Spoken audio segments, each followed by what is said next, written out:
नमस्कार। विशेष सन्दर्भमा म यहाँहरूलाई हार्दिक स्वागत गर्दछु। जीवराम भण्डारी।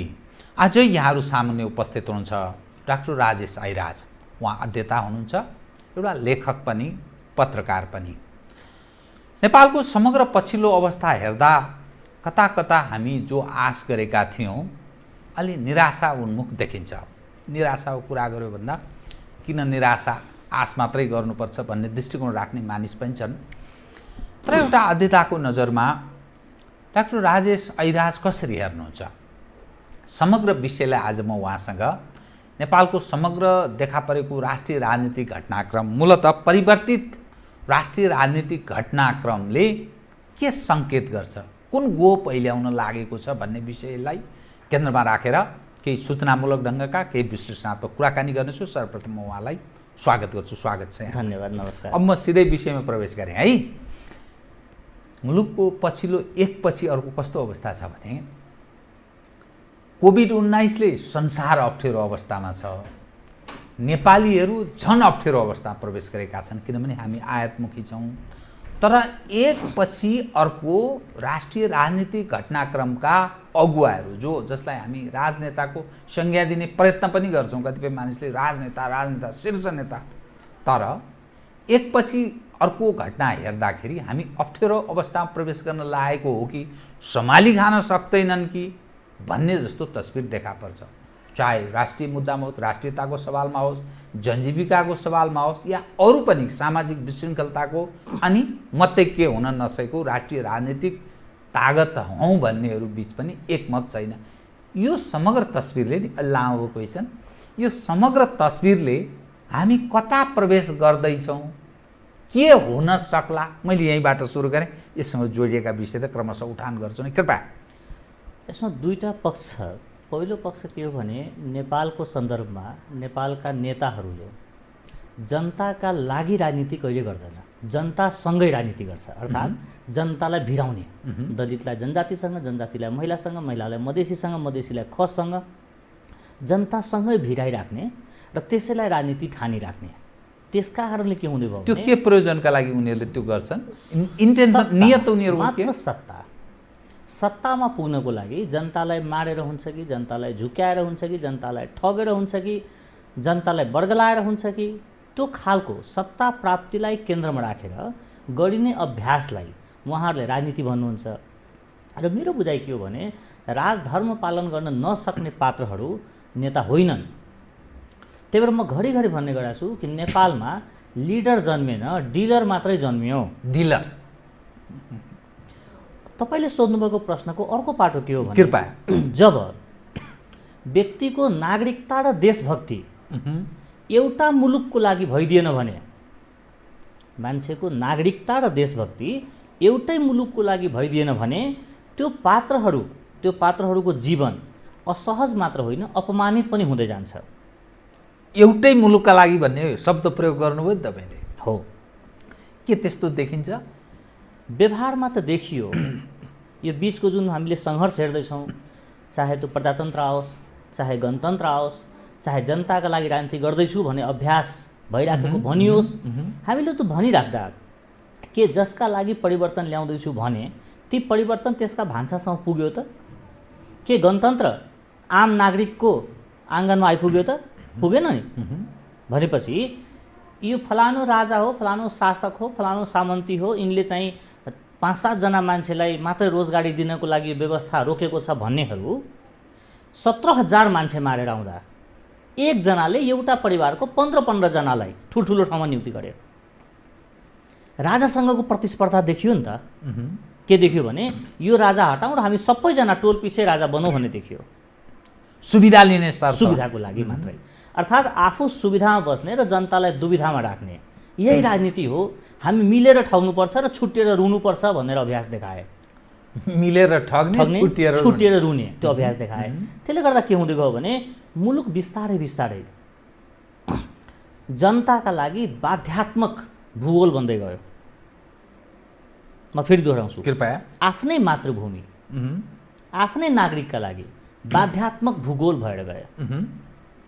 असुरक्षाको भावना, बेरोजगारी, भोकमरी, परिवार पाल्न विदेशिनु पर्ने बाध्यता, यी सबैले गर्दाखेरि नेपाल जस्तो सुन्दर भूगोल केही सीमित स्वार्थी नेताहरूको कारणले जनता र राज्यबीचको दूरी बढ्यो र यो दूरी यतिसम्म बढ्यो कि सत्ताका लागि दलाली गर्दा गर्दै आफ्नै आत्मा बेच्ने, आफ्नै मातृभूमिलाई दाउमा लाउने, आफ्नै दललाई दाउमा लाउने र जसरी पनि म टिकिराख्नुपर्छ भन्ने अभ्यास गर्ने। म त्यही भएर यहाँलाई भने कि जब व्यक्तिको नागरिकता र देशभक्ति एउटै मुलुकको लागि भइदिएन भने उनको जीवन असहज मात्र होइन अपमानित समेत हुँदै जान्छ। अब त्यो समय आएको छ। यो भनेको विभिन्न शक्ति राष्ट्रका गुलामहरूको सार्वजनिकीकरण भइराखेको अवस्था हो। यसले मुलुकलाई थप द्वन्द्वमा, थप पीडामा लान्छ। तपाईँ हेर्दै जानुभयो भने 62-63 पछिको परिवर्तनमा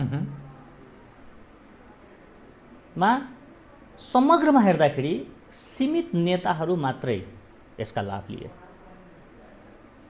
स्थिति यतिसम्म भएर गयो। संयोगले तपाईँ र म आज कुरा गरिरहेको यो दिन यो गणतन्त्र दिवस पनि हो। 12 पुगेर सायद 13 वर्षमा प्रवेश गरेछ गणतन्त्र। नेपालको जो डेमोक्रेटिक एक्सर्साइजको कुरा गर्दा 46 देखि अहिलेसम्म हेर्दा यो 30 वर्ष नागेको तस्बिर पनि छ। अर्थात् के छ भने वैधानिकता र सामाजिक स्वीकृति बिल्कुल फरक कुरा हो। कोही व्यक्ति वैधानिक रूपबाट मान्य होला तर उनको सामाजिक स्वीकृति गुन्दै गएको छ। कोही व्यक्ति वैधानिक रूपबाट विश्लेषक होला, वैधानिक रूपबाट कुनै पदमा होला, पुलिसको आइजिपी होला, सेनाको प्रमुख होला अथवा के होला, वैधानिकता होला तर उनको सामाजिक स्वीकृति गुम्दै गएको छ। किनभने समाजलाई यस कुराको अनुभूति हुँदैछ कि मेरा लागि होइनन्। ती व्यक्तिले हरेक स्रोत साधन, हरेक कुराको कब्जा गरेर आफ्नो परिवारमा सीमित राख्ने, आफ्नो जातमा सीमित राख्ने, आफूमा सीमित राख्ने, अर्थात् आफू सुविधामा र जनतालाई दुविधामा राख्ने र यही राजनीति हो भनेर सोचिबस्ने। तर के चाहिँ बिर्सिराखेको छ भने आजको समयमा हाम्रा नेताहरूले उहाँहरूको दुईटा भ्रम छ नेताहरूको। एउटा के छ भने राजनीति म मात्र बुझ्छु, अरूले बुझ्दैन। नेपालका पत्रकारले राजनीति बुझ्दैन, बुद्धिजीवीले राजनीति बुझ्दैन, नागरिकले राजनीति बुझ्दैन, विदेशमा श्रम गरेको पात्रले राजनीति बुझ्दैन। राजनीति म मात्र बुझ्छु। अर्को, सबै शक्तिको केन्द्र मै हो, म भइन भने यो व्यवस्था टिक्दैन, म भइन भने यो पार्टी चल्दैन, मै हो अन्तिम सत्य, मै हो मसिहा, मैले गर्दा नि यत्रो कुरा भयो भन्ने भ्रम। यो दुईटा भ्रमले गर्दाखेरि उहाँहरूको प्रतिको आम जनताको धारणा खराब हुँदै गयो। व्यक्तिको रूपमा जीवित रहे, व्यक्तित्व सिद्धिएर गयो। आजको समयमा त्यो ठुलो लस हो है त, त्यो मुलुकका लागि पनि लस हो। तर राजनीतिमा एउटा मानिन्छ नि सिद्धान्त त, मान्यता के हो भने शक्ति आर्जन गर्ने, शक्तिको स्रोत जनता अर्थात् सामान्य नागरिक, त्यसबाट निर्वाचित हुने अनि सर्टेन समयका लागि म्यान्डेट प्राप्त गर्ने या बिट्रे बिचमा भएन भने त्यसले निरन्तरता पाउने। दुईटा मात्रै बाटो, कि चुनावको माध्यमबाट त्यो नेतृत्व फेर्ने या विद्रोह, विद्रोहबाट नयाँ तागत आर्जन गरे र नयाँ अवस्था सिर्जना गर्ने। यो दुई सम्भावना मध्ये 2.5 वर्ष बाँकी होला एउटा चुनावकै माध्यमबाट नेतृत्व परिवर्तन गर्ने। त्यो सम्भावना तपाईँ कति देख्नुहुन्छ? त्यो नेतृत्व परिवर्तन गर्ने दलहरूले आफ्नो नेतृत्व या कार्यकर्ताले पनि नेतामा परिवर्तन ल्याउने, नेपाली जनले मतदानको माध्यमबाट नयाँ शक्तिलाई स्थापित गराउने कति देख्नुहुन्छ? दोस्रो, अर्को भनेको विद्रोह।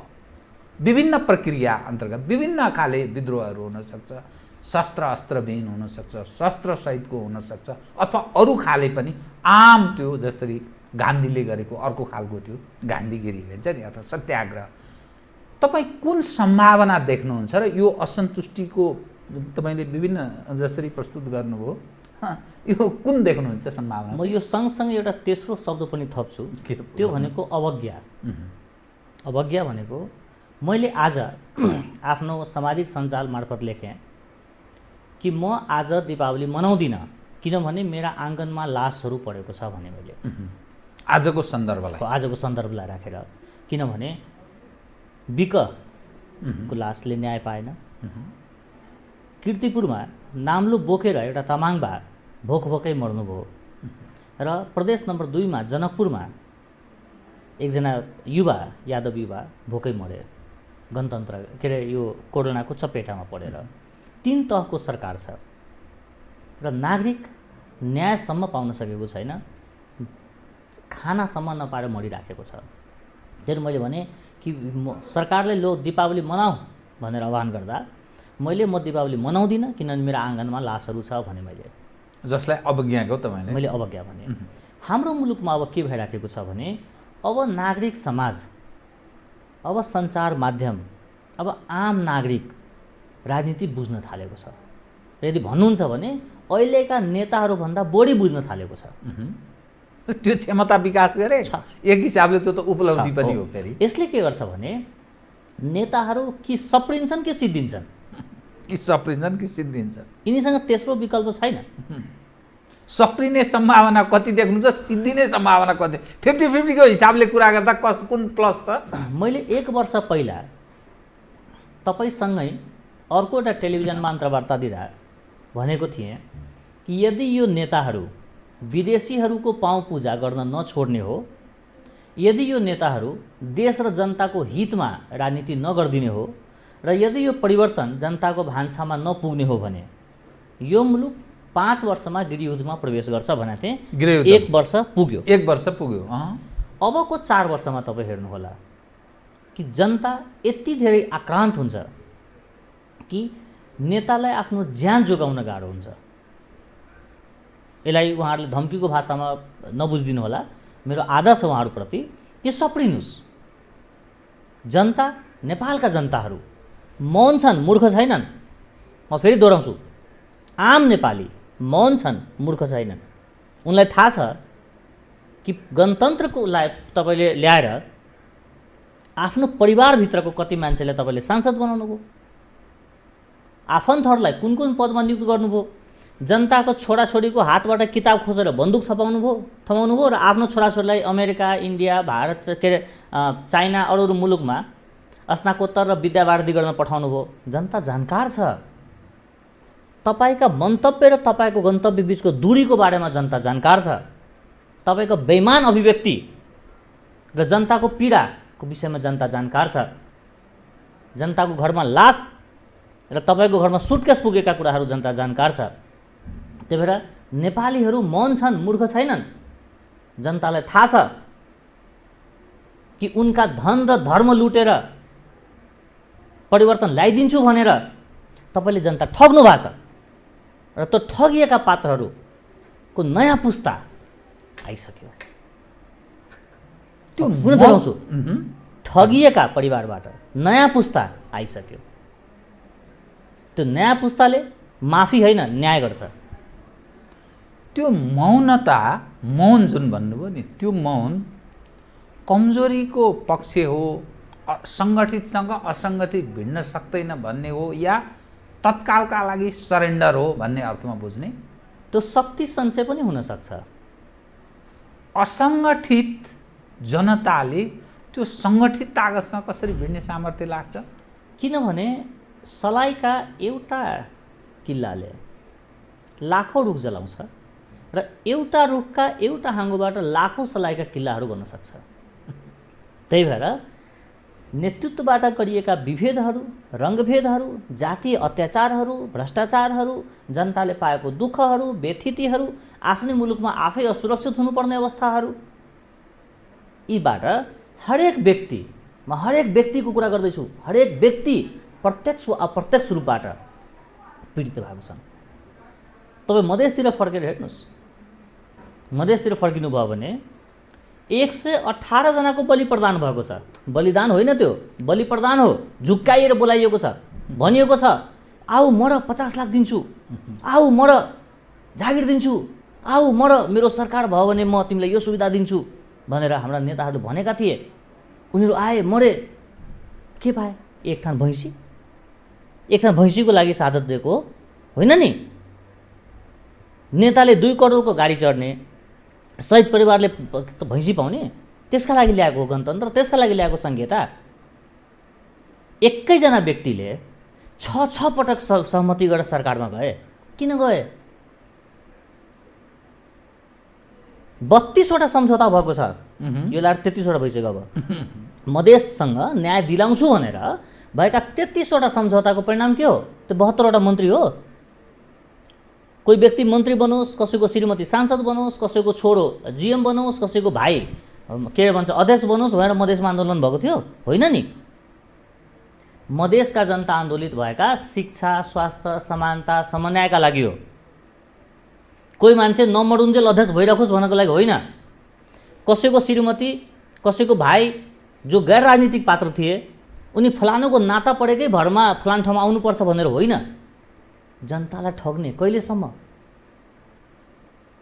मधेसको माग, समग्र मधेस एक प्रदेश भन्ने नारा र अहिलेको रियालिटी अनि यो सङ्घीयता अनि मधेस केन्द्रितको नाममा दलहरूको 2 नम्बर प्रदेशमा अलि बलियो उपस्थिति, यो अवस्थालाई चाहिँ तपाईँ कसरी हेर्नुहुन्छ? यो निर्वस्त्रीकरण भइराखेको अवस्था हो। निर्वस्त्रीकरण। मधेसका नेताहरू बिस्तारै बिस्तारै निर्वस्त्रीकरण हुँदै गए। त्यो मधेसका माग र उनका नाममा उठाइएका मागको बिचमा फरक छ। मधेसका जम्मा एउटा माग छ, जम्मा एउटा। त्यो भनेको समभाव हो, इम्प्याथी हो। मधेसमा रहेका नेपालीहरूले समभाव मागिराखेको छ, इम्प्याथी मागिराखेको छ। बाँकी अधिकांश मागहरू नेताको सत्ता शक्ति जोगाउनको लागि उठाइएका मागहरू हो। तपाईँले अशिक्षाको कुरा गर्नुहुन्छ भने 77 जिल्लामा शिक्षा छ। व्यथितिको कुरा गर्नुहुन्छ भने 77 जिल्लामा छ। भ्रष्टाचार 77 जिल्लामा छ। महिलासँग विभेद 77 जिल्लामा छ। दलितसँगको अपमान 77 जिल्लामा छ। जनजातिसँग न्याय हुन नसक्ने अवस्था 77 जिल्लामा छ र खससँग पनि राज्यले न्याय नगरेको अवस्था 77 जिल्लामा छ। अर्थात् मधेसले कुनै फरक माग उठाएको होइन, समभाव मागेको हो। तर हाम्रा नेताहरू, मेरा गाउँले नेताहरू जसले बेला बखतमा राज्यलाई धम्काउँछ, दोहन गर्छ, मधेसलाई तर्साउँछ, दोहन गर्छ,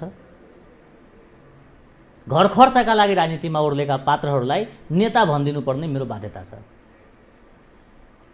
त्यो आन्तरिक मात्रै नहुन सक्छ, त्यो अलिकति बाह्य तागतसँग पनि सामिप्यताका विषय कतिपयले जोड्ने गर्छन्।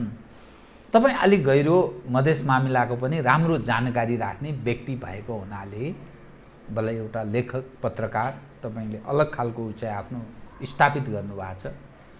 त्यो विषयलाई त्यो मधेसको अलि मसिनो ढङ्गले बुझ्दा नि त्यहाँ अरूको तुलनामा मधेस केन्द्रित भनिने दलहरू किन रिकग्नाइज छन् मधेसमा र त्यहाँको समस्या चाहिँ अरूको भन्दा झन्झन पेचिलो, झन्झन दुखी हुने। सरकार त फेरि उसैको छ।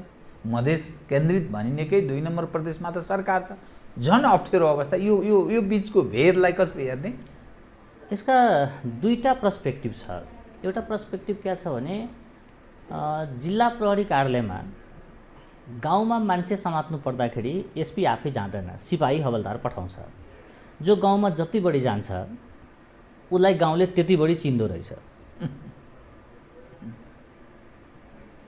तर मधेस केन्द्रित दलहरू कुन टोलमा कति बढी डुल्छ त्यो अनुसार उसको परिचय स्थापित हुँदै जाने हो। एउटा त्यो पर्सपेक्टिभ। अर्को के छ भने तपाईले उठान गरेर राजनीतिमा आइसकेका मुद्दाहरू तपाईँ आफै ठाउँमा हुँदा समाधान गरिदिनु भएन भने तपाईँ मुद्दाविहीन हुँदै जानुहुन्छ। र मुद्दाविहीन भएका नेताहरू भनेका दाँत र नाङ्गडा नभएको बाघहरू हो, जसले टोक्यो भने काउकुती मात्र लाग्छ, प्रभाव पार्न सक्दैन। त्यही भएर तपाईँले सम्झिनुभयो भने 62-63 पछि मधेसमा जति पटक आन्दोलन भए, शिक्षामा न्याय भएन भनिराख्दा मधेस केन्द्रित दलबाट शिक्षा मन्त्री भएको थियो त। सिपाहीमा मधेसले ठाउँ पाएन भनिराख्दा मधेस केन्द्रित दलबाट गृहमन्त्री भएको थियो त। नेपाली सञ्चार माध्यममा मधेसी पत्रकारले ठाउँ पाएन, मधेसको मुद्दाले ठाउँ पाएन भनिराख्दा मधेसवादी भनाउँदाहरूबाट त 3 जना सञ्चार मन्त्री भएको थियो त। हुलाकी सडक पहाडी राज्य सत्ताले बनाइदिएन, एमाले काङ्ग्रेसले विभेद गर्यो भनिराख्दा मधेसी दलबाटै भौतिक योजना मन्त्रीहरू भनेका थिए त। मधेसले किन न्याय पाएन? यदि ठुला पार्टीले गर्न नसकेका काम यिनले पनि नगर्न सक्ने हो भने यिनी किन चाहिन्थ्यो? उनले गरेका भ्रष्टाचारका विरुद्धमा उभिएका यिनले पनि भ्रष्टाचारै गरिदिनु हो भने यिनी किन चाहिन्छ? यदि ठुला पार्टी खराब हो भनेर मधेसमा मत जम्मा गरेर त्यो मत फेरि यिनकै पाउँ पूजामा लगाइदिनु हो भने यिनी किन चाहिन्छ? मेरो बुझाइ के हो भने मधेस केन्द्रित दलका नेताहरू यी नेता होइनन्, राजनीतिक बिचौलिया मात्र हुन्। राजनीतिक बिचौलिया मात्र हुन्। यिनको काम के हो भने काठमाडौँमा रहेका पार्टीहरूको विरोध गरेर मधेसमा मत ल्याउने, त्यो मधेसको मतलाई प्याकेजिङ गर्ने, राम्रो कभरअप गर्ने र त्यो तिनै पार्टीलाई दिने र त्यो बापत केही सिट लिने र त्यो परिवारलाई दिने, परिवारबाट उब्रेछ भने ग्राहक खोज्ने, ग्राहकले दिने। अर्थात् मत जम्मा गरेर ल्याएर त्यसका खरिद बिक्री गर्ने। कहिले संसदमा उभेर काङ्ग्रेसलाई सघाउने, कहिले संसदमा उभेर एमालेलाई सघाउने, कहिले माओवादीलाई सघाउने, कहिले राप्रपालाई सघाउने, तर आफ्नो स्वतन्त्र पहिचान नबनाउने, स्वतन्त्र अडान नराख्ने, सधैँ अर्काको लागि मल खादको काम गर्ने, बालीको काम पनि नगर्ने, खेतको काम पनि नगर्ने, के गर्ने? मल खादको काम गर्ने। पुरा मधेसभरि गएर एमाले मधेस विरोधी हो भन्ने, झरेका मतहरू जम्मा गर्ने र आएको भोलिपल्ट लिखित रूपमा त्यही एमालेलाई समर्थन गर्ने। मधेसमा काङ्ग्रेसले विभेद गर्यो भन्ने, मत जम्मा गर्ने र केन्द्रमा आइसकेपछि नेपाली काङ्ग्रेसका राष्ट्रपतिको उम्मेदवारलाई मत दिएर जिताउने, तर गणतन्त्रका प्रणेता रामराजा सिंहलाई हराउने इतिहास त्यो पनि छ। र जनता झुक्याइराख्ने, 364 दिन संविधान ठिक छ भन्ने, एक दिन बेठिक छ भन्ने, संविधान खराब हो भनिराख्ने, संविधानको तलब खाइराख्ने, संविधान सभाको गाडी चढिराख्ने, संविधान सभाको विभिन्न समितिमा बसिराख्ने, तर मधेसतिर फर्किँदा संविधान ठिक छैन भनिराख्ने, संविधानमा सुधार हुनुपर्छ भन्ने, के चाहिँ सुधार हुनुपर्छ चाहिँ नभनिदिने। यो संविधानले हिमालको, पहाडको र मधेसकोमा कसलाई न्याय गर्यो र कसलाई अन्याय गर्यो र कुन दफाले कसरी न्याय गर्यो त्यो चाहिँ भन्न नसक्ने, समग्रमा संविधान ठिक छैन भन्ने, तर संविधान सभामा गइराख्ने, संसद विकास कोष खाइराख्ने, व्यवस्था ठिक छैन भनिराख्ने। यसको अर्थ जनता आजित छन्, बुझ्ने क्षमता राख्छन् भन्ने न हो तपाईँको भनाइ? त्यो त जनताले परिणामै दिइसक्यो त। 64 सालमा जुन तहको निर्वाचित गरेर पठाएको थियो त्यसपछि पठायो। छुट्टै बस्दा पनि बलियो भइराखेको अवस्थामा बथानमै बस्दाखेरि पनि कमजोर भएको अनुभूति भयो त। स्थिति त यतिसम्म बिग्रिसक्यो कि 8 जना मान्छे सँगै नहिँड्दाखेरि असुरक्षित भइन्छ कि भन्ने स्थिति भयो। त्यो पछिल्लो समयमा मधेसकै मुद्दालाई केन्द्रित गर्ने दुईटा विषय, अनि त्यसपछि म फेरि राष्ट्रिय मुद्दामा जान्छु। मधेस केन्द्रित भनिने दलहरूको युनिफिकेसन, त्यो प्रयत्न भलै त्यसले पूर्ण आकार ग्रहण गरिसकेको छैन। त्यो एकता के को उपज, दोस्रो यो पक्षको राजनीतिक भविष्य, अनि बाबुराम भट्टराईको त्यहाँ पदार्पण, यो अलिक फरक देखिन्छ। किनभने उनको एक खालको अवस्था, विगत इतिहास त्यो देखिन्छ, बिचमा फेरि उनले प्रयत्न अलगै तागत आर्जन गर्छु भन्ने प्रयत्न गरेको, त्यहाँ उनी निष्फल सिद्ध भएको, अनि फेरि अर्को बाटो उनले ग्रहण गरेको देखिन्छ। यो तीन पक्षलाई तपाईँ कसरी ग्रहण गर्नुहुन्छ? हेर्नुहोस्, यो असन्तुष्ट आत्माहरूको मिलन मात्र हो। असन्तुष्ट आत्मा विभिन्न पार्टीमा बसेर टिक्न नसकेका, धपाइएका, अथवा त्यो पार्टीमा भन्दा यतातिर मधेसतिर फर्किँदा अलिक बढी कारोबार गर्न सकिन्छ भनेर आश भएकाहरू त्यो भेला भएको हो। तपाईँ सम्झिनुभयो भने तमलोपा, राजपा भनौँ, राजपा, समाजवादी पार्टीको उपेन्द्रजी यादवजी र बाबुरामजी, तीनजनाले तपाईँले सम्झिनुभयो भने यिनका न धार मिल्छ, न धारणा मिल्छ, न धरातल मिल्छ। तिनटै कुरा नमिलेपछि पनि एक ठाउँमा आउनु भनेको के हो भने यो फोर्स बाइन्डिङ हो। यो अटो बाइन्डिङ, सेल्फ बाइन्डिङ होइन, यो फोर्स बाइन्डिङ हो। आन्तरिक कि बाह्य? दुवै भन्न मिल्छ। यो चाहिँ साउले बत्ती बाल्ने बित्तिकै बाँकी सबै एक ठाउँमा जम्मा भएको हो। त्यो विधेयक नआइदिएको भए उहाँहरू एक हुने स्थिति पनि थिएन। त्यो एउटा फोर्स बाइन्डिङ हो। फोर्स बाइन्डिङ लामो जाँदैन, किनभने यिनका भित्र मधेसवाद पनि छैन। यिनले 62 पछि 63 पछि यिनले गरेका भूमिकाहरूमा मधेसी शिर ठाडो पारेर भन्न सक्ने ठाउँ पनि छैन। 5वटा उदाहरण दिन सक्ने यिनका अवस्था पनि छैन। अनि मिठो बोलेर पदमा गइराख्ने, फेरि जनता झुक्याइराख्ने। अस्ति नै हेर्नुहोस् न, तपाईँले म स्मरण गराउँछु, मसँग दस्तावेज पनि छ कि केपी ओलीजीले विभेद गर्नुभयो भनिराख्ने पात्र केपी ओलीजी सँगै उप प्रधानमन्त्री भएर बस्नुभयो। सरकारले गरेका गल्तीका उनी भागदार हो कि होइन? केपी ओलीजीको मन्त्री परिषदमा 3 पानाको दस्तावेज दिनुभयो। त्यो दस्तावेजमा के लेखा थियो भने संविधान संशोधनका लागि आवश्यक कुराहरू खोजिदिन विज्ञ समूह गठन गरी पाऊँ भनेर बिन्ती पत्र थियो। तर उहाँले बाहिर निस्केर के भन्नुभयो? मैले संविधान संशोधनको प्रस्ताव दर्ता गराएँ। फेरि झुक्याउनुभयो। यो जनता झुक्याइराख्ने बानीले गर्दा उहाँहरूको गुरुत्व सिद्धिएको छ, त ग्राभिटी सिद्धिएको छ। भविष्य चाहिँ के देखिन्छ? राजनीतिक भविष्य हेर्नुहोस्, खुद्रे र मुद्रे दरहरूको लामो भविष्य हुँदैन।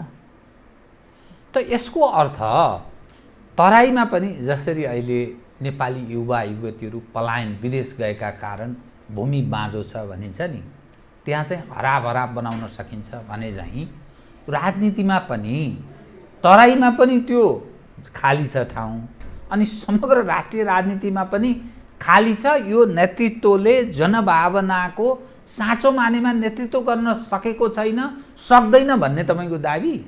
नेपाली काङ्ग्रेसले आफ्नो नेताहरूबाट काङ्ग्रेस जोगाउन सक्यो भने मधेस नेपाली काङ्ग्रेसको आधारभूमिको रूपमा कायम रहन्छ।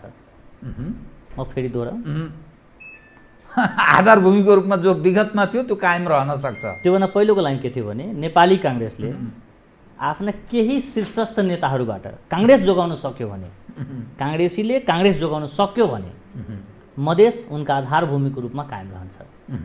मधेसको सवालमा अनि समग्र राष्ट्रिय अवस्था, समग्र राष्ट्रिय अवस्थामा यदि काङ्ग्रेसको मन्तव्य र गन्तव्य यस्तै रहिरह्यो भने यो मुलुक अबको 20 वर्षमा कम्युनिस्ट शासनमै गइरहन्छ।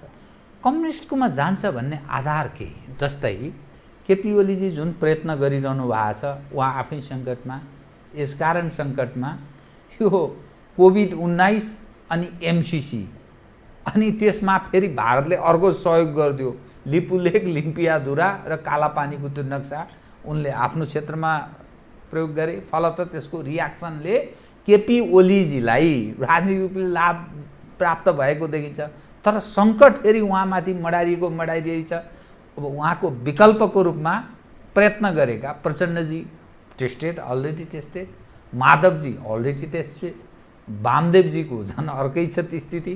त समग्रमा हेर्दा नि कम्युनिस्टहरू जुन ढङ्गले मुभ गरिरहेको छ नेपालको राष्ट्रिय राजनीतिमा, उनीहरूको त्यो आकर्षण फेरि बाँकी छ भन्ने त केही आधार देखिँदैन। के आधारमा? कम्युनिस्टहरूमा र बाँकी दलमा एउटा आधारभूत फरक हुन्छ। कम्युनिस्टहरू बाँस जस्तो हुन्छ, अर्थात् जरा एकै ठाउँमा हुन्छ, टुप्पो मात्रै फरक हुने। डेमोक्रेटिक पार्टीहरू झगडा गर्दाखेरि झगडा गरेको देखिन्छ, माया गर्दाखेरि माया गरेको देखिन्छ। तर कम्युनिस्ट पार्टीमा जेनरली देखिँदैन। त्यसले गर्दाखेरि धेरै मान्छे झुकिन्छ। मान्छेलाई के लाग्छ भने केपी ओली र प्रचण्डको बिचमा पानी बाडाबारको स्थिति छ, केपी ओली र माधव नेपालको बिचमा ठुलो दूरी छ लाग्छ। त्यो गुट व्यवस्थापनका आधार पनि हुन सक्छ त्यो कुराहरू। दोस्रो कुरो कि त्यो बाहेकका विकल्प के? यदि नेपाली काङ्ग्रेसले मधेसमा पनि आधारभूमि बनाउन नसक्ने र पहाड हिमालमा पनि बनाउन नसक्ने हो भने काङ्ग्रेस कहाँ टिक्छ? विभिन्न असन्तुष्ट पात्रहरू जुनहरूले वैकल्पिक चौकमा भेला भएछन्, त्यो वैकल्पिक चौकको नामाङ्कन गर्न सकेन र जनताको विश्वास लिन सकेन भने ती पात्रहरू कहाँ जान्छन्? भनेपछि विपक्षी नहुनु र एउटा पक्ष बलियो हुँदै जानु, त्यसको विकल्पको सम्भावना त देखिँदैन। अर्को 3-4 वर्षभित्रै मधेसमा रहेका मान्छेहरूले यो सङ्घीयताबाट वाक्क दिक्क भइसके, प्रदेशको संरचनाबाट वाक्क दिक्क भइसके, प्रदेशका सांसद मन्त्रीहरूको गतिविधिबाट वाक्क दिक्क भइसकेको स्थिति छ। त्यसका कतिपय सङ्केतहरू तपाईँकै लोकप्रिय कार्यक्रमबाट मधेसी नेताहरूले भन्दै गएको छन् बेला बेलामा। अराजकता बढ्यो भन्छ। त्यो अराजकता कसरी बढ्यो? एउटा अराजकले अराजकता बढ्यो भनेपछि त गम्भीर सङ्केत हो नि त्यो। यो राम्रो सङ्केत त होइन। भनेपछि जनताको निराशता बढ्दै जानु, गरिबी बढ्दै जानु र सामान्य बुझाइ के हो भने जहाँ गरिबी हुन्छ त्यहाँ कम्युनिस्ट हुन्छ भन्ने बुझाइ हो। त्यहाँ त्यो देशको अवस्था कुन अवस्थामा रहेछ देश भन्ने त्यसले सङ्केत गर्छ। देशमा गरिबी बढ्दै गएको छ, त्यो असन्तुष्टि उर्वर बढ्दै पनि गएको छ। सायद हुन्छ कम्युनिस्टहरूका लागि। उर्वर हुन्छ कि उनले सपना बाँड्ने हो नि। नभए जुन रुकुम रोल्पाबाट यो जातिवादको विरुद्ध बुर्जुवा शिक्षाको पक्षमा सफल क्रान्तिको पक्षमा लडेर 2-3 चोटि प्रधानमन्त्री भइसके जुन पार्टीका नेता, उनकै आधारभूमिमा जातका आधारमा मान्छेको हत्या हुन्छ भनेपछि उनले त्यहाँ के सन्देश छोडेर क्रान्ति गरेका रहेछन्? उनले के चाहिँ नागरिकलाई कुन तहमा सचेत गराएका रहेछन्? त्यो देखिन्छ नि। त्यसका आधार मैले दुईवटा मात्र भने। एउटा के छ भने तुलनात्मक रूपमा नेपाल कम्युनिस्ट पार्टी सङ्गठित छ, तुलनात्मक रूपमा। अर्को के छ भने यो देशमा जुन खालका राष्ट्रवादको परिभाषा भइराखेको छ वा जुन खालको गरिबी बढिराखेको छ, जुन खालको आक्रोशहरू बढिराखेको छ, यो आक्रोशले बाँकी दलले क्यास गर्न नसक्ने अवस्थामा छ अहिले। त्यो बाँकी मतलब कम्युनिस्ट एउटा पार्ट भयो। अब यो संसदीय गतिविधिभित्रका अरू पक्ष पनि छन्। त कुनै त्यस्तो एउटा परिस्थिति सिर्जना पनि हुन सक्छ कि, किनभने तपाईँ जुन ढङ्गले कुरा गर्दै हुनुहुन्छ ठेक्न गाह्रो छ, तर यही तौर तरिका यस्तै स्थिति रह्यो भने कम्युनिस्टले बाँकी 20 वर्ष लडाउँछन् भन्ने कुरा आयो नि। त्यो संविधानभन्दा बाहिरको तागत ओभरग्राउन्ड हुन सक्ने तपाईँको अर्थ पनि हो कि के? हेर्नुहोस्, त्यो सम्भावना छ। किन सम्भावना छ भने हरेक परिवर्तन क्रान्तिबाट मात्रै हुँदैन, भोकमरीबाट पनि हुन्छ, व्यथितिबाट पनि हुन्छ, जनताको आक्रोशबाट पनि हुन्छ। अहिले जसरी नेताहरूको व्यक्तित्व सिद्धिँदैछ, जसरी उनका त्यो भ्रष्टाचारका विषयहरू बाहिर आइराखेको छ, देशका विषयमा उनका दलालीका प्रसङ्गहरू बाहिर आइराखेको छ, राष्ट्रियताको सवालमा त विपक्ष र प्रतिपक्ष हुँदैन नि, पक्ष मात्र हुन्छ। ठिक ठिक। राष्ट्रियताको सवालमा म भोलि सोचेर भन्छु, पर्सि सोचेर भन्छु, म मिटिङ गरेर भन्छु, अथवा म छलफल गरेर भन्छु, अथवा मेरो यो भैँसी बेच्दै त्यसपछि म तिम्रो कुरा मान्छु, अथवा मेरो यो काम गर्दो अनि म तिम्रो राष्ट्रियताको कुरा मान्छु भन्ने हुँदैन। राष्ट्रियता भनेको कुनै दलको पेवा होइन, सिङ्गो देशको पेवा हो, हरेक नागरिकको साझा सरकारको विषय हो। त राष्ट्रियताको सवालमा जुन बार्गेनिङ चल्दैछ यसले यिनका व्यक्तित्वहरू पनि सिद्ध्याउँदै जान्छ, यिनीमाथिको विश्वासहरू सिद्ध्याउँदै जान्छ। र यसले दुईवटा कुरा गर्छ। हेर्नुहोस्, एउटा कुरो के हो भने मुलुकलाई गृहयुद्धतर्फ धकेल्छ। यदि यसलाई रोक्ने हो भने यो व्यवस्था परिवर्तन हुन सक्छ। गृहयुद्ध रोक्ने भनेको व्यवस्था परिवर्तन, यो त धेरै ठुलो कुरा आयो। त्यो के आधारमा तपाईँ भनिरहनु भएको छ? 3टा आधारहरू छन्। यो यसको अर्थ अवश्यम्भावी भन्ने कुरा आयो कि गृहयुद्ध अवश्यम्भावी छ, रोक्न सकिन्न यथास्थितिमा यो तौर तरिकाबाट भन्ने अर्थ आयो। अब सामान्य रूपबाट आम दर्शकहरूले बुझ्ने गरी भन्यो भने लिपुले कालापानीका विषयमा यदि यो संसदले प्रष्ट भएर विजित हुन सकेन भने भारत सन्तुष्ट हुँदैन। एमसीसी पास गरिदिने हो भने चीन सन्तुष्ट हुँदैन। र दुईटै छिमेकी असन्तुलित गरेर नेपाल सन्तुलित भइ बस्दैन। किनभने हाम्रा नेताहरू स्वचालित छैनन्, सञ्चालित छन्। त्यही भएर दुईटै छिमेकीलाई असन्तुलित गरेर म सन्तुलित हुन्छु भने भ्रम त्याग्दै भयो, एउटा कुरा। दोस्रो कुरो के छ भने जबसम्म दलका बीचमा झगडा छ तबसम्म धेरै मान्छे मौन छन्।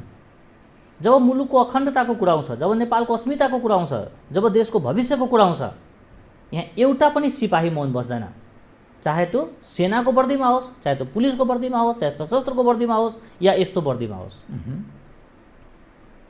म पुनः दोहोऱ्याउँछु, नेपालका धरतीपुत्रहरू नेताको अनुहार हेरेर देशलाई विखण्डनतर्फ जान दिँदैन, दल जोगाउन, देश बर्बाद हुन दिँदैन।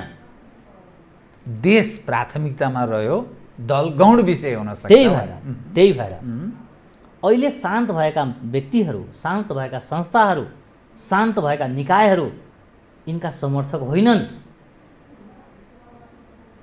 दर्शक दीर्घामा बसेका त्यो मौनता खेलाडी हो। त्यो मौनता के को उपज? शान्त या मौन? उचित समयको प्रतीक्षा पनि हुन सक्छ।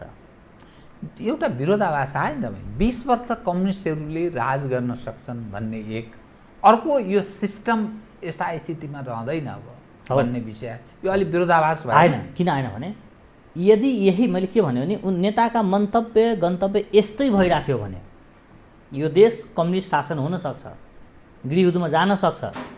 यदि यसबाट जोगाउने हो भने विद्रोह हुन सक्छ भने मैले अप्सन दिएको छु। मैले त अप्सनहरू तपाईँले दिएँ कि यदि यतिकै छोडिदिनु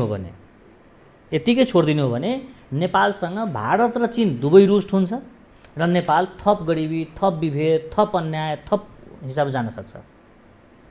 नेपाली स्वाभिमानलाई जोगाउँदै, समभावलाई जोगाउँदै भारतसँग यस र नोमा कुरा टुङ्ग्याउनुपर्छ। हामीलाई न कसैको लिनु छ 1 इन्च जग्गा, न कसैलाई दिनु छ 1 इन्च जग्गा। सत्य कुराहरू सार्वजनिक गरेर आफ्नो कुरो राखेर जे सही छ त्यो कुरा यो सरकारले, यो संसदले जनतालाई प्रस्ताउनुपर्छ, ढिलो गर्नु हुँदैन। दोस्रो कुरो, जनता आक्रोशित हुँदै आक्रान्त हुँदै गयो भने, जनता बाहिर निस्किनु पर्यो भने नेता भित्र लुक्नुपर्छ। यति धेरै आक्रोश जनतामा छ। त्यसको त्यो सङ्केत केही त्यस्तो तपाईँ पाउनुहुन्छ? आभास भन्छ नि अहिलेको, अर्थात् आदि आउनु पूर्वको कुनै त्यस्तो स्थिति, कुनै तपाईँको तपाईँलाई अध्येता, तपाईँ एउटा विश्लेषक पनि भएको हुनाले, एउटा पत्रकार, एउटा पढे लेखेको जानकारी राख्ने यसका पत्रकार, 2-3वटा सङ्केतहरू म तपाईँले बताउँछु। एउटा के छ भने नेताहरू बथानमा हिँड्न थाल्यो, त्यो असुरक्षाको भावना भयो। अर्को सामाजिक सञ्जालमा उसले बुझ्न थाल्यो असुरक्षित छु म भन्ने बुझ्यो, त्यो बथानमा हिँड्नुको अर्थ। ठिक। अर्को सामाजिक सञ्जालमा देखिएका आक्रोशहरू दोस्रो सङ्केत हो। तेस्रो, भोकै मान्छे 10 दिन 15 दिन हिँडेर एउटै मुलुकको एउटा भूगोलबाट अर्को भूगोलमा जाने र मेरो देश छैन, यो देश दलितको होइन, यो देश महिलाको होइन, यो देश मधेसीको होइन, यो देश जनजातिको हुन सकेन, यो देश गरिबको हुन सकेन भनेर त्यो जुन कुराहरू आइराखेको छ, यो सिग्नलहरू, यो चाहिँ नेताको लागि मात्र होइन, द्वन्द्व उद्यमी बुद्धिजीवीका लागि पनि खतरनाक हो। त्यसको शिकार धेरै हुन सक्छ। कतिपय मान्छेहरू आजको समयमा पनि वर्दीधारी व्यक्तिहरू अनुशासित हुन्छ, यी व्यवस्थाका विरुद्धमा कहिले पनि बोल्दैन भनेर सोचिराखेका छन्। तर त्यो सँगसँगै के बिर्सिराखेका छन् भने उनका शरीरमा बग्ने रगतहरू नेपाली आमाको हो, नेपाली माटोमा हुर्केका छन् तिनीहरू। उनका मौनता तबसम्म रहन्छ जबसम्म यी नेताहरू आपसमा खेलिरहन्छ। भीष्म पितामहले महाभारतमा कौरव र पाण्डवलाई बोलाएर एकै ठाउँमा राखेर भन्नुभएको थियो कि जब तिमीहरूको अधिकारको कुरो हुन्छ 100 र 5 को बिचमा लड्नु, जब हस्तिनापुरको कुरा आउँछ 105 भएर लड्नु। जुन दिन हस्तिनापुरमाथि प्रश्न उठ्छ तपाईँ ढुक्क हुनुहोस्, कुनै पनि वर्दीधारी शान्त बस्दैन। नेपालका एक सन्तान सिपाहीको रूपमा अगाडि बढ्छ, देश जोगाउँछ। नेपालको इतिहास हेर्दा नि विगतदेखि म 7 सालदेखि कुरा गर्छु, हरेक 10 वर्षमा ठुलो परिवर्तन भएको या परिवर्तन हुने प्रयत्न गरेको त्यस्तो इतिहास त्यस्तो देखिन्छ। नेपालको सन्दर्भको कुरा गर्दा पनि यो पछिल्लो परिवर्तन 13 वर्ष नागेछ, झन्डै 14 वर्षतर्फ उन्मुख छ। अनि यस्तो क्राइसिसको अवस्थामा हामी छौँ। 370 देखि 375 जति वर्ग किलोमिटर हाम्रो भूमि अतिक्रमण, वैधानिक ढङ्गले अतिक्रमण भएको छ। सरकारले एउटा प्रयत्न गरेको छ, सरकार आफै जसले नेतृत्व गरेको छ ऊ अप्ठ्यारो अवस्थाबाट त्यो अतिक्रमणसँगै उसको राजनीतिलाई अलिकति एक ढङ्गले ढालको रूपमा त्यसले काम गरेको छ। यो समग्र अवस्था हेर्दा नि एकातर्फ सरकार अलिक दुविधा जस्तो देखिन्छ कि एकातर्फ सरकार हिजोका दिनमा अप्ठ्यारो थियो तर यो घटनाले उसलाई सफ्टवेयर बनाइदियो, अर्थात् राजनीतिमा उसलाई ठिक पब्लिकका माझ ठिकै काम गर्दैछ भन्ने सन्देश प्रभाव भयो। पार्टीभित्र जुन अप्ठ्यारो अवस्था थियो, त्यो पार्टीमा असहयोग गर्नेहरू त्यहाँ अलिकति आफै कर्नर परेको, त्यो विषयलाई उठान गर्न नसकेको। अर्को मुद्दा भनेको एमसीसी पनि जोडिएको छ, चीन र भारत बीचको फेरि त्यो एक खाले तनावको अवस्था छ। यो समग्र अवस्था हेर्दा नेपालको राजनीतिक फेरि अर्को परिवर्तनमा सधैँ बाह्य पक्ष हाबी भएको विगत इतिहासले त्यस्तो देखाउँछ, अर्थात् उनीहरूको सहयोग बिना नेपालमा राजनीतिक परिवर्तन भएको इतिहास देखाउँदैन। यो तस्बिरलाई हेर्दा तपाईँ कसरी सम्भव देख्नुहुन्छ? त्यो आफ्नो माटोबाट परिवर्तनको सम्भावनाको तपाईँले इङ्गित गर्नुभयो। म यो तपाईँले भनेकै आधारबाट यो परिवर्तनको सङ्केत हेर्दैछु। किनभने एउटा पार्टीले वा एउटा सरकारले गर्न सक्ने काम के हो भने पार्टीको धारणा प्रष्ट गर्ने र मन्त्री परिषदबाट आफ्ना काम गर्ने। त्यो नेपाल कम्युनिस्ट पार्टीले गरिसक्यो। संसदभित्र गर्ने कुराहरू अब काङ्ग्रेसले गर्नु पर्यो, राप्रपाले गर्नु पर्यो, जनता समाजवादी पार्टीले गर्नु पर्यो। यो संसदले गर्ने कुरा हो, नेपाल कम्युनिस्ट पार्टीले गर्ने कुरा होइन। संसदभित्रको अभ्यासमा राष्ट्रियताको सवालमा बार्गेनिङ गर्ने पक्षहरू यदि कोही छ भने ऊ देखिन्छ। ऊ सार्वजनिक हुने बित्तिकै उनीप्रति एक खालको आक्रोशहरू बढ्छ। त्यही भएर यो सरकारले गर्नुपर्ने काम अलमोस्ट सकेको छ। बाँकी दलले आफ्ना आफ्ना दाउपेचहरू, आफ्ना आफ्ना सीमित तपाईँको लुकेका स्वार्थहरू, देखिने स्वार्थहरू, मेरो यो गरिदेऊ त्यसपछि म राष्ट्रियताको सवालमा यो गर्छु भन्ने अडानहरू जुन लिइराखेको छ, यो सहीमा भन्नुहुन्छ भने उहाँहरूलाई क्षतिको विषय हो। र म पटक पटक भन्ने गरेछु, यो कालापानी लिपुलेकको बीच जग्गा विवादित जग्गा होइन, यो नेपालको जग्गा हो। विवादित जग्गा भन्न मिल्दैन यसलाई।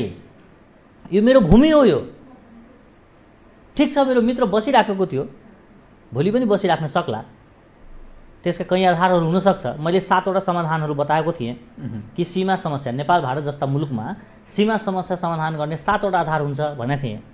त्यसमध्ये कुनै न कुनै रूपबाट यो समाधान होला, यो सधैँ जाने विषय होइन। तर यो नक्सा बनाउने क्रममा जनतालाई भोकभोकै मारिदिने र खान नपाएको जनताले राज्यले यति करोड राहत बाँट्यो भनेर समाचार पढ्नु पर्दा उनी भित्र भएका आक्रोशहरूले के अर्थ राख्छ? आफ्नै मतदातालाई दिएको राहत, कुहिएको चामल, कुहिएको दाल आफ्नै मतदाताले दिइराख्दा त्यो मतदाताले त्यो नेताप्रति, त्यो पार्टीप्रति, त्यो व्यवस्थाप्रति के धारणा रहन्छ? अनि जनता जब नेतालाई नेता गर्न छोड्छ, अर्थात् अवज्ञा गर्न थाल्छ, अर्थात् राजनीति बिचौलिया भन्न थाल्छ, अर्थात् त्यो लिडर होइन डिलर हो भन्न थाल्छ, त्यसपछि त्यो नेताको के वजुद रहन्छ? नेताले हैसियत र औकात बीचको जब फरक बिर्सिन्छ त्यसपछि के स्थिति रहन्छ? त्यसको आकलन गर्नु पर्दैन? देश र जनतालाई सधैँ झुक्याइराख्ने, तपाईँले भेट्दाखेरि म बहुराष्ट्रियताको कुरा गर्यो भन्ने, निर्वाचन आयोगमा जाँदाखेरि बहुराष्ट्रिय राज्यको कुरा गरिदिने, झुक्याउनु भएन। बहुराष्ट्रियताको कुरा, यो बहुराष्ट्रको कुरा, यो किन, कहाँको सम्पत्ति हो? यो कहाँबाट सिर्जना भएको? यो अध्ययन गर्दै जानुहुन्छ भने यो वास्तवमा युरोसेन्ट्रिक कन्सेप्ट हो। युरोसेन्ट्रिक कन्सेप्ट हो। यो नेपालका लागि 20 वृक्ष हो। 20 वृक्ष हो। र आम जनताले बुझ्ने गरी भन्ने हो भने नेपाल बहुजाति, बहुभाषिक, बहुसांस्कृतिक र बहुराष्ट्रियता बोकेको समाज हो। बहुराष्ट्रियता छ, त्यो स्वीकार्नुपर्छ। मधेसीहरूको छुट्टै राष्ट्रियता छ, नेवारहरूको छुट्टै राष्ट्रियता छ, थारूहरूको छुट्टै होला, खसहरूको छुट्टै होला, यिनका राष्ट्रियता फरक फरक छन्। तर बहुराष्ट्रियतासँगै राज्य जोड्दैपछि, राज्य जोड्ने बित्तिकै तर भूगोल दिनुपर्छ। भूगोल बिनाको राज्य त हुँदैन। यहाँ झुकाइएको शब्द कहाँ छ भने बहुराष्ट्रियता सबैले मानिदिएको छ, त्यो सँगसँगै बहुराष्ट्रिय राज्य जोडिदिएको छ। त्यो राज्य भनेको द्वन्द्वका आधार हो। बहुराष्ट्रिय राज्यको अभ्यास भनेको त्यसलाई कसरी भन्नुहुन्छ भने आजको समयमा नेपाललाई बहुराष्ट्रिय राज्य बनाउने हो भने तकरिबन भाषाको आधारमा 129 वटा र जात जातिका आधारमा 125 वटा हामीले राज्य बनाउनुपर्छ। त्यसलाई मान्ने हो भने हैन। यो आफैमा तपाईँको के हो भने बहुराष्ट्रिय राज्यका आधारहरू कसरी बन्छ त भन्नु पर्दै जानुभयो भने बहुराष्ट्रिय राज्य चाहिँ प्रजातिका आधारमा, जातिका आधारमा, भाषाका आधारमा, धर्म सम्प्रदायको आधारमा, सांस्कृतिक पहिचानको आधारमा, क्षेत्रीय पहिचानका आधारमा यो राज्यहरू बन्ने हो। यो 254 को हाराहारीमा नेपालमा आजको मितिमा बहुराष्ट्रिय राज्य बनाउनु पर्ने स्थिति हुन्छ। यो बहुराष्ट्रिय राज्य भनेको बहुराष्ट्रियता बोकेका समुदायहरूको बीचमा अन्तहीन लडाइँको प्रारम्भ हो। द्वन्द्वका खेतीवालाहरूको राम्रो धन्दा रहेछ यसको अर्थ त्यसरी। तर यिनले के गर्छन् भने बहुराष्ट्रिय राज्यको विषयमा बुझेका जानकार व्यक्तिलाई भेट्दाखेरि म बहुराष्ट्रियता मात्र भन्या हो भन्छ। त्यो शब्द नबुझ्ने मान्छेलाई बहुराष्ट्रिय राज्य मागेको छु नि तिम्रो लागि, तिम्रो लागि छुट्टै देश बनाइदिन्छु भन्छ। बहुराष्ट्रियता र बहुराष्ट्रिय राज्य दुईटा फरक फरक शब्द हो। त्यो राज्य जोड्ने बित्तिकै उसलाई भूगोल दिनुपर्छ। भूगोल दिने बित्तिकै एउटा मुलुकमा दुईटा भूगोल दिनु, दुईटा राज्यको लागि भूगोल दिनु भनेको खण्डित गर्नु हो। तर बहुराष्ट्रिय राज्य भनेको हाम्रो जस्तो मुलुकको लागि विखण्डनका लागि एउटा विष वृक्ष हो। अब म कार्यक्रमको ठिक अन्त्यमा आएँ कि तपाईँसँग अरू विषय नि कुरा त जरुरी थियो, एउटा मात्रै प्रसङ्ग। आज गणतन्त्र दिवस, यो दिन हामी सम्झदा यतिखेर नेपालीहरू सबभन्दा दुखी यस कारण छन्, कतिपय मानिस खाना लाउन नपाएको अवस्था छ, भोकभोकै मर्ने अवस्थामा पदार्पण गर्दैछन्, बेरोजगारको सङ्ख्या बढोत्तरी छ, कोभिड-19ले अर्को प्लस फिल्थिलो, विदेशमा बसेका नेपाली चेली बेटी आम होनार युवा युवतीहरू नेपाल फर्कन नपाएर सीमामा रुवाबासी आक्रान्त भएर बसेको अवस्था छ। यहाँ नेतृत्व पङ्क्तिको एकदम जम्माजाल, एकदम होनार ठुलो प्रगति उत्पात यो ढङ्गले हर्षोल्लास मनाइरहेछन्, खास गरी सिंहदरबारका इर्दगिर्दका मान्छेहरू। यो गणतन्त्र दिवसको दिन आज तपाईँ सम्झना गर्दा र त्यो कारुणिक दृश्य कसरी तपाईँ सम्झनुहुन्छ? एकदम संक्षिप्तमा कृपया, मसँग समय यो भयो। सामूहिक आत्महत्याको प्रयास हो यो जुन नेताहरूले गर्दैछन्। अब मैले तपाईँसँग अरू मैले समय भएन, म धेरै विषय उठान गर्न चाहन्थेँ, तर अब केही तपाईँसँग कुनै त्यस्तो आजको सन्दर्भलाई अरू सम्झन योग्य कुनै त्यस्तो विषय छ? मलाई लाग्छ कि यो गणतन्त्रको निरन्तरताका लागि आजकै मितिमा जम्मै सांसदहरूले म संसदीय विकास कोष लिन्न, मेरा त्यो पैसा कोभिडमा खर्च गरिदेऊ, म तलब भत्ता सेवा सुविधा लिन्न, किनभने यो रोजगारी होइन सेवा हो। नेताहरूले त्याग दिन सक्यो, प्रदेशका र केन्द्रका नेताहरू, सङ्घका नेताहरूले आफ्ना सबै कुराहरू त्याग गर्न सक्यो भने, आफूले चढेका गाडीलाई एम्बुलेन्स बनाएर जनताको सेवा गर्न सक्यो भने यिनका आयु बढ्छ। होइन भने देशका साधन स्रोत सबै मेरा हो, तिमी दुनियाँबाट कमाएर खाऊ र मलाई पनि पाल भनिराख्ने हो भने त्यति धेरै लामो यसका छैन। अब राजनीतिमा त्याग नै पुँजी हो है, यसरी बुझ्नु पर्यो। द्वन्द्व उद्यमीहरूले गणतन्त्र सिद्ध्याउने भए भने बुझ्छु म। हस्, कार्यक्रममा आइदिनु धन्यवाद छ है। नमस्कार। आदरणीय दर्शकवृन्द, उहाँ हुनुहुन्थ्यो डाक्टर राजेश ऐराज, अध्येता, एउटा पत्रकार पनि हो, लेखक पनि हो, मधेस केन्द्रित विषयलाई पनि राम्रो अध्ययन गरेको एउटा त्यस्तो होनहार पत्रकार। म लगायत मेरो सम्पूर्ण युनिटलाई कार्यक्रमबाट बिदा दिनुहोस् र यो हो टेलिभिजन, हेर्दै रहनुहोला। नमस्कार।